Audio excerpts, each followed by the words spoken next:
Welcome to Agape Social Justice, where we focus on love, truth, and justice. I am in studio today with Rabbi Lopatin, and I'm excited to have this conversation. One reason is because I live in West Bloomfield, and in West Bloomfield, we have a very rich diversity in our community. I've been heavily connected to, as you all know, Amy Mendel and our West Bloomfield Social Justice Committee, as well as our diversity task force that we have there. And there's a Black Jewish Alliance, a coalition that works together very well that a lot of people are not familiar with. And so I wanted to make sure that we can continue in the spirit of our Agape Social Justice family and introduce you to another community leader who I know you need to know. We have with us Rabbi Lopatin, and tune in, call somebody, tell them to tune in as well. Watch us on RIC TV, online, that's RICC.TV, or on Roku, Apple TV, or Fire TV. That's a lot, I know. That is exciting. So I am so glad that you're here with us today and get an opportunity to share with the community. Oh my gosh, thank you so much. Really honored. And I hear you've only been on like less than a year, so very exciting. That's right. We've been on for about 7 months or so if you take out the break that we took this summer. But we are looking forward to hearing more about who you are, because I researched. I did some research. Oh my goodness, always scary. You're not originally from Michigan. No. So I kind of love to hear the backstory in terms of how you got to Michigan and transition into what you're doing today. Well, I'm really from all over. I was born in Northern California. We lived in Israel. We lived in Newton, Massachusetts. I lived in Chicago for 20 years. I was a rabbi in Chicago, in the city in Lakeview at a modern Orthodox synagogue. And I lived in New York. We were in New York 5 years. But when my job in New York was coming to an end, we were looking, where would we want to live? Now, my wife, Rachel, is from West Bloomfield. So, but really the reason Detroit was on the map was because it's such an exciting place. It's really changing, it's growing, it's learning about itself. It's really rediscovering itself, especially the city of Detroit and the new interest from maybe Oakland County and the suburbs in the city of Detroit. So it was an exciting place. So I said, look, if I can find something exciting, it would be Detroit. The other city I was thinking was New Orleans, but Detroit, a group recruited Rachel, my wife, and me to be the rabbi of a synagogue. They wanted to start a new community, so I was going to be their rabbi. And so that was like a part-time synagogue, part-time job, which I have now. And it's a wonderful synagogue, Kilat Etz Chaim. It meets on Fridays and Saturdays and Sundays. But I needed something else to do. So I had some funding to start a Center for Civil Discourse, where really, and this was 6 years ago when we were thinking of it, to really bring together diverse people in respectful conversations, serious conversations, not avoiding tough issues, but respectful. And so when I came to Detroit, I came starting that Center for Civil Discourse, and we started actually at Wayne State with a Muslim-Jewish fellowship of 20 students, and it was great. But pretty soon after that, I interviewed and was asked to interview for a position for the Jewish Community Relations Council, AJC, JCRC AJC, which is sort of the bridge from the Jewish community to the broader community. So a lot of interfaith work, working with political leaders also, with the media, with diplomatic leaders. But a lot of it was really working with different communities and connecting the Jewish community to them, understanding each other, understanding those communities, and letting those communities get a better sense of what the Jewish community is about, and also working on issues like Agape is interested in justice and social justice, and certainly spreading love. So that's sort of been my main job now for the last 4 years. Okay. Well, I want to dissect those different areas that you work in throughout this episode, if that's okay. The first thing I wanted to delve into a little bit more is, can you explain what it means to be, when I researched you, it came up saying American modern Orthodox rabbi. Yeah. So can you break that down for us? What does that mean exactly? I would love to. I'm very Okay. proud and excited about modern Orthodoxy. Okay. So Judaism is a long-standing tradition for thousands of years, but really over the last couple of hundred years, since the Enlightenment in Europe, a couple of branches of Judaism have grown. One is Reform, where it's much more, you could say liberal. I consider myself a liberal, but it's liberal religiously, and it really feels that you are not bound by the law of Judaism. Another branch, denomination of Judaism is Conservative Judaism, where they try to kind of combine things, kind of modern, but kind of keeping the law. And then there's Orthodox. And Orthodox is basically believes it's keeping the tradition, keeping the law. You're obligated to be a religious traditional Jew. However, within Orthodoxy, there's modern Orthodox. And what modern Orthodox is, and really Rabbi Soloveitchik, the great Rabbi Yosef Dov, Joseph B. Soloveitchik, who came in the early 20th century to America, really moved this, and really, in some ways, is the founder of this kind of modern Orthodoxy, at least in America. And the idea is that you can be a traditional Jew, you can be bound by religious law in Judaism, and still be part of the world, and not only be part of the world, but welcome the wisdom of the world, the culture of the world, be excited by meeting diverse people and learning diverse things, and integrate that into Judaism. So it's a fascinating kind of dance. On the one hand, it's holding on to the traditions. We just had Rosh Hashanah, we just had the New Year, and keeping all the laws and traditions, and yet taking the best of the world around us and enhancing Judaism through that. So that's sort of who I am, kind of. I love it. And honestly, I feel like that speaks to even who I am and how my faith is, right? So I'm a Protestant Christian. You know, there's many denominations within our faith as well. And I feel like there's a lot of people who talk about the evangelical church, right? That's a term that a lot of people are using, and they view it through more of a conservative lens because of the kind of the rhetoric that we hear happening in the country. But what I say to people is that I believe our biblical context, which is rooted in Judaism, is rooted in, what many of my friends practice in the Jewish community, right? It's part of my faith. But we also have a modern view of looking at scripture and looking at how we serve and honor God in the community. And that is through, I believe, agape social justice. Oh, So that's kind of where the name comes from. So I do think there's so many similarities that we have, and people just don't often recognize that. I totally agree. And we can learn so much from each other. And one of my teachers, Rabbi David Hartman, used to say Judaism is an interpretive tradition. So what we're doing is we're holding on to the tradition. We're holding on to thousands of years of development of Jewish law. And I even believe in the revelation at Sinai. So we got this, everything from God, but we have to interpret it through human eyes. And that's where being part of the world helps us understand, what does God want us to do in this world? What's the right way of behaving?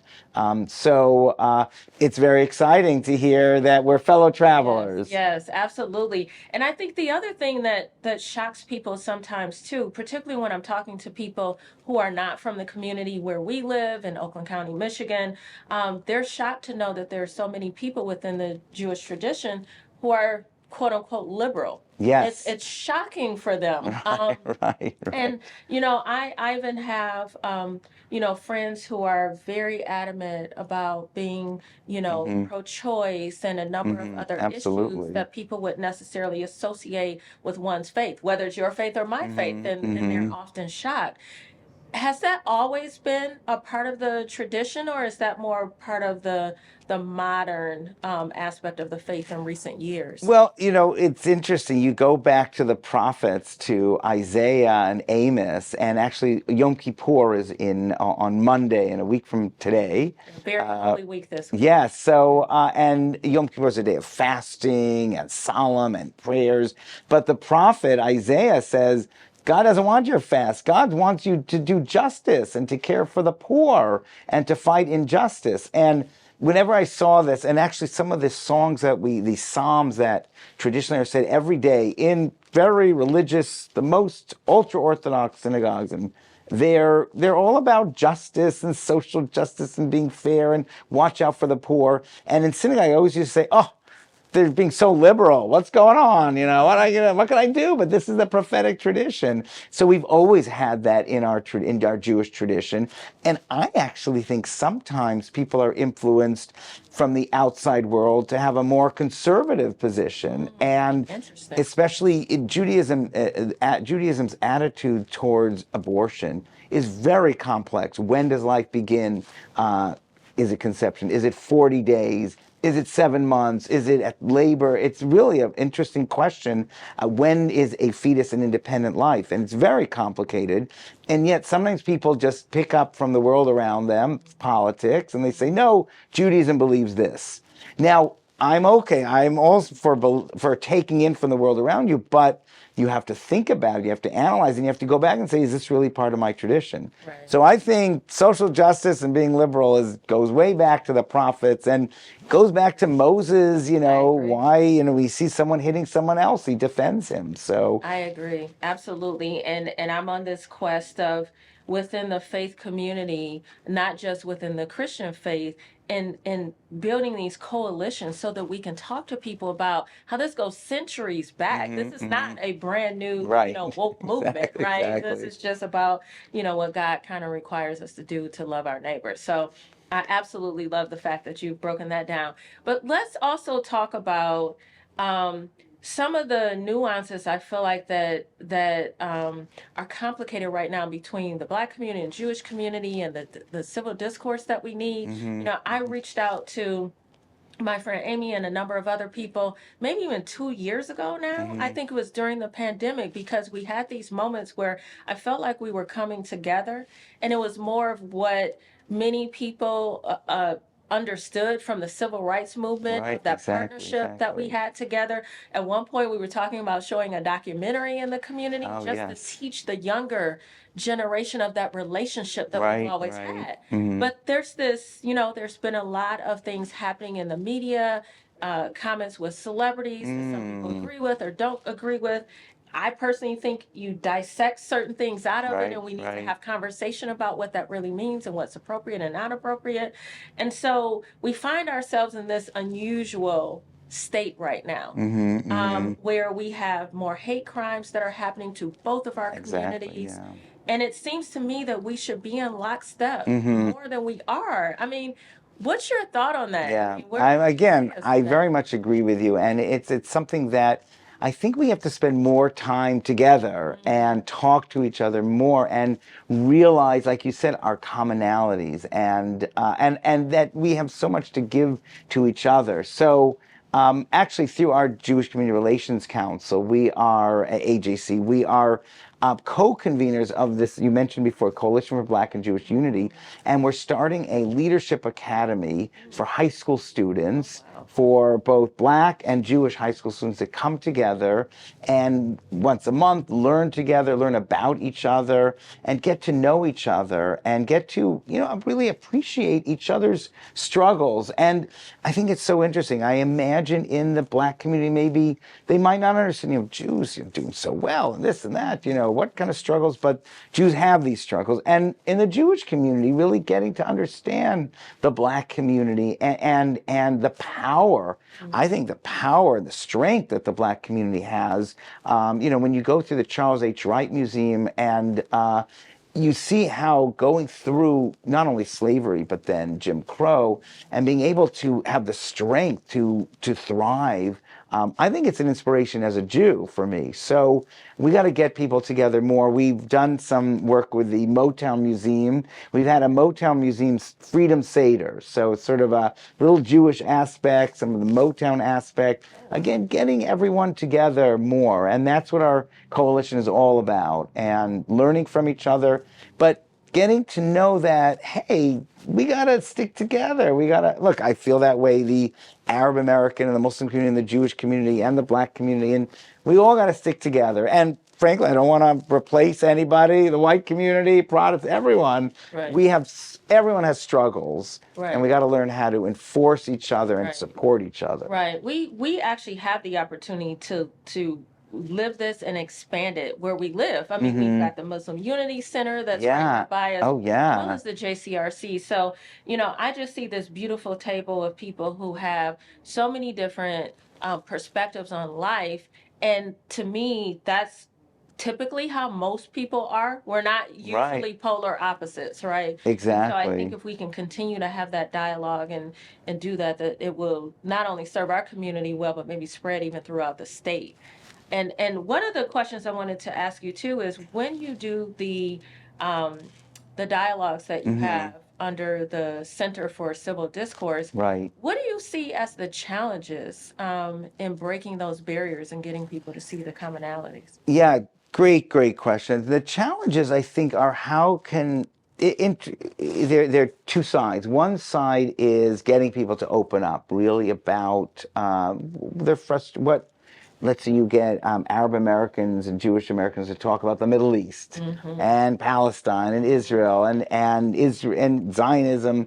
These are very sensitive things. So the challenge is really to be able to get people to open up, and some things that we might say to each other might be painful, actually. So to recognize that what I'm saying might be painful to you, but I need to say it, and I love you and I respect you, and therefore I will say it. So that's a major challenge, but it's so important, I think. I don't want to have just relationships at a very superficial level. Right.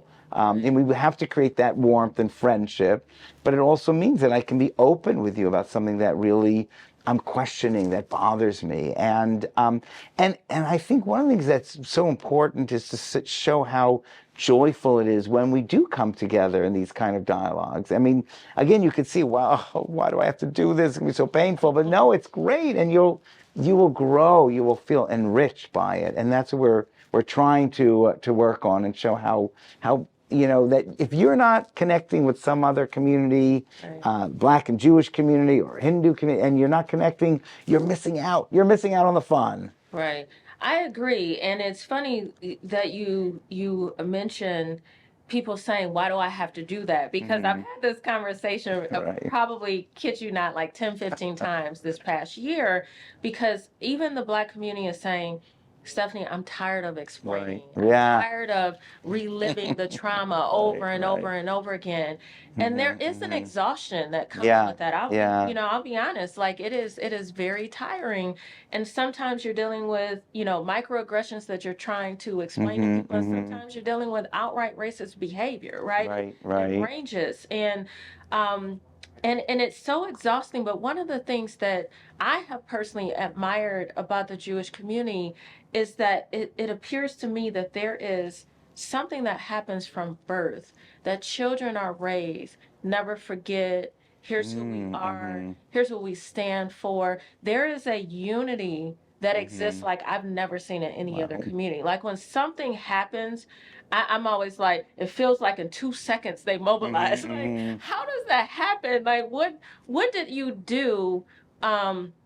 And I know this is you don't speak for everyone in the Jewish community, but in general, like, how does that work? And what would you recommend to other communities in terms of having that level of unity and power and influence, like in like 2 seconds when something happens? Wow, it's great to hear, because I think in the Jewish community we don't always feel we're so unified. Really? But memory is very important. The past weekend we had Rosh Hashanah, the New Year, and we talk about, it's actually called in the Bible the Day of Memory, Yom HaZikaron.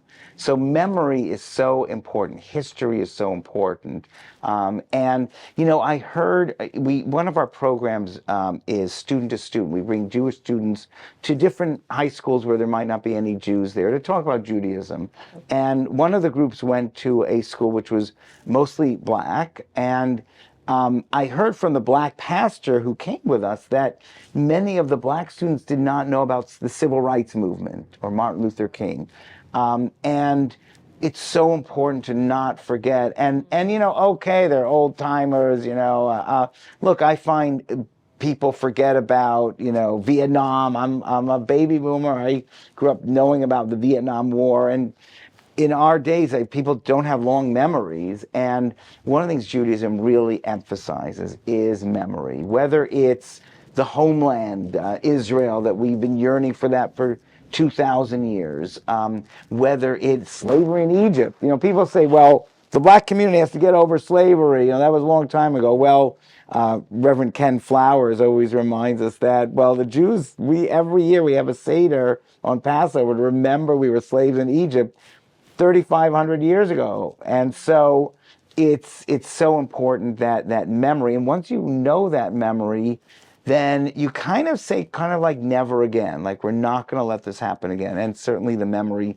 of the Holocaust in Germany, and not only Germany, but all of Europe that tried to wipe out the Jewish people and did kill 6 million of them. And it's interesting, even in today's politics, I'm always asking myself, and it's a little bit radical, controversial, but am I living in the Weimar Republic of 1929 where maybe the Jews didn't realize things were going to go south so quickly? No one did. And I don't want to get political here. The same way, you're in good company Yeah. because my husband and I are talking about this all the time. I just feel like we're on a very slippery slope. Mm-hmm. And I think we become so comfortable in our lives today that we think it's impossible. Right. And I think that people felt that way through every type of horrible suffering that any group has gone through. Right. We allowed it to slowly build up to where we are today. Yeah. And it was actually this the beginning of the Jewish year, and I was thinking about, like, on the one hand, I'm so blessed, and my family and my kids and my community and my job. I love all that, but it is a scary time for the world, and that's, so you go back to memory. You go back 100 years. Things, and you might say no. You might say no. We're living in a very different time. Shouldn't be so scared. That's okay. Thinking about it, but that, I think, motivates Jews very much, this idea of really having the memory. There's a holiday where we commemorate the destruction of the temple in 70 CE, 70 AD. And we sit on the floor and we cry. And so we're remembering an exile of the Jews 2,000 years ago. So that memory really motivates us. And, we have to be sensitive. We're living in a different era. But also that memory really pushes the Jewish community, I think. And I think that resonated with me differently this time because I think about so many of us are fighting right now to make sure that certain states are not removing not even just removing our history, but they're rewriting our history, Right. And we're so reliant upon the school system, the government, right, to be able to educate our children and do these things.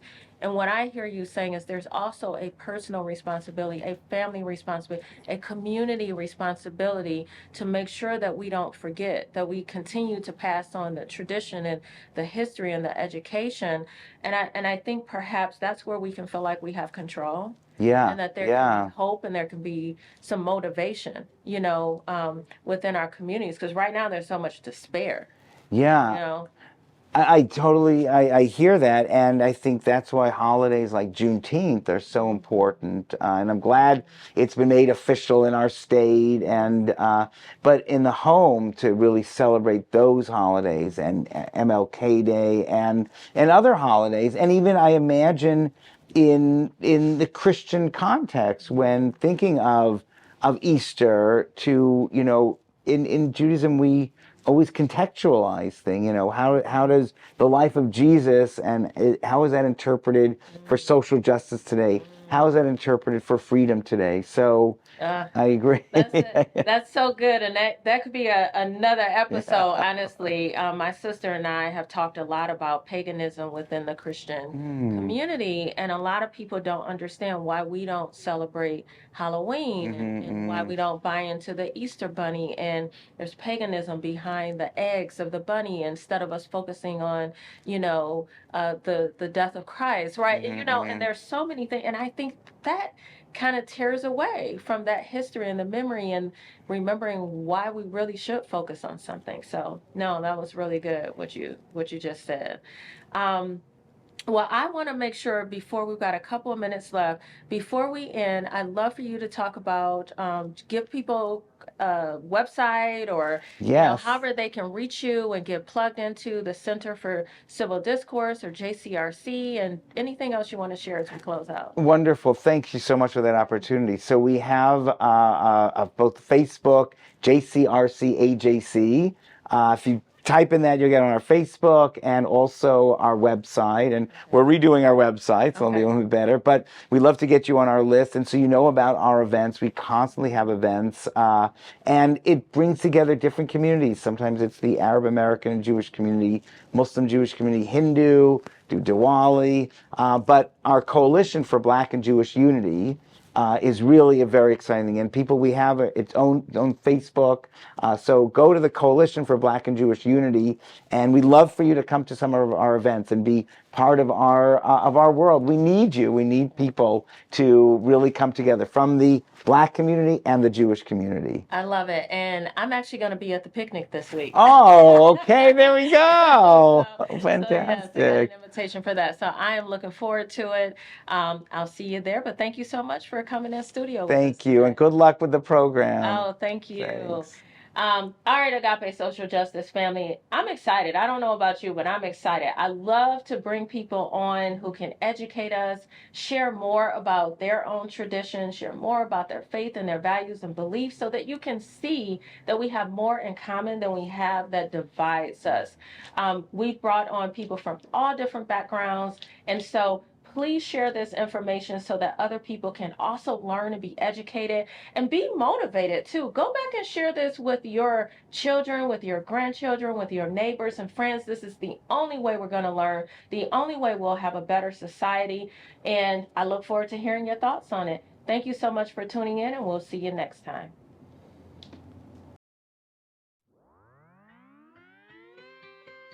The mission of our organization is to be a bridge builder with other communities and to represent the Detroit Jewish community to the greater public.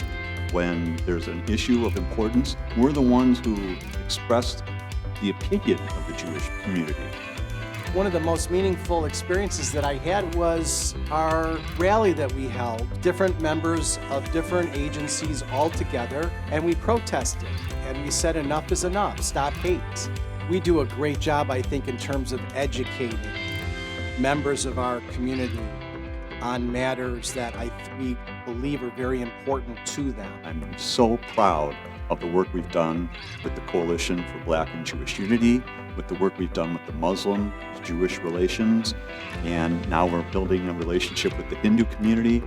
JCRC, AJC in particular has been phenomenal at helping lift my voice and also being a sounding board as I bring up issues, understanding where my heart is and understanding where I would like to move legislation and bring people together. Reverend Dr. D.D.M. Coleman, and I am the pastor of Russell Street Missionary Baptist Church. I am also the co-chair of the Coalition for Black and Jewish Unity. It's coming together to push up those issues that affect us and talk about them.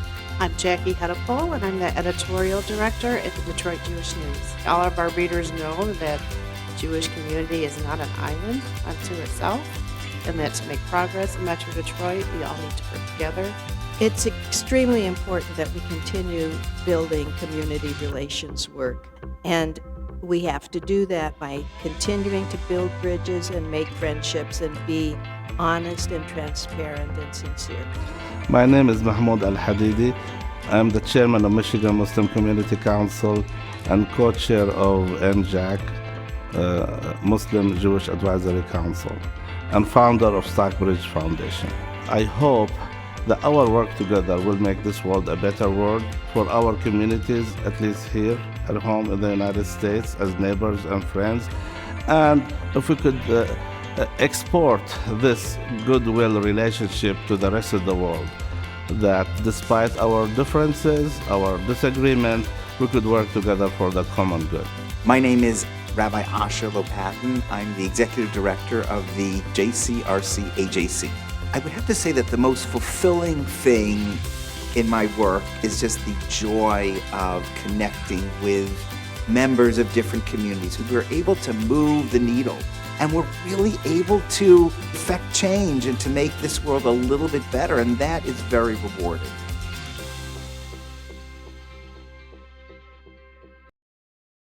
Hey, Agape Social Justice family. Thank you so much for tuning in every Sunday at 8:30 p.m. We appreciate it. And as we told you before, we would have a merch store, and we do. This is our V-neck ladies shirt, and you can find this on agapesocialjustice.com. This is our logo, and it says love, truth, and justice, which is what you know we stand for. We also have a mug, and we have the logo on the mug. You can find this on the website as well as a phone case, a pen, a tote bag, and a number of other accessories, even a hoodie. You can find that on agapesocialjustice.com. Feel free to spread the word. Go to our social media on YouTube, Facebook, Instagram, and on X. We're Agape Social Justice. And so look for us there, and we thank you. We appreciate you. See you next time. Hi there, Agape Social Justice family. My name is Walt Kreider, Stephanie's husband. Of course, you know about the show and what we stand for, but I got a real stupid question for you.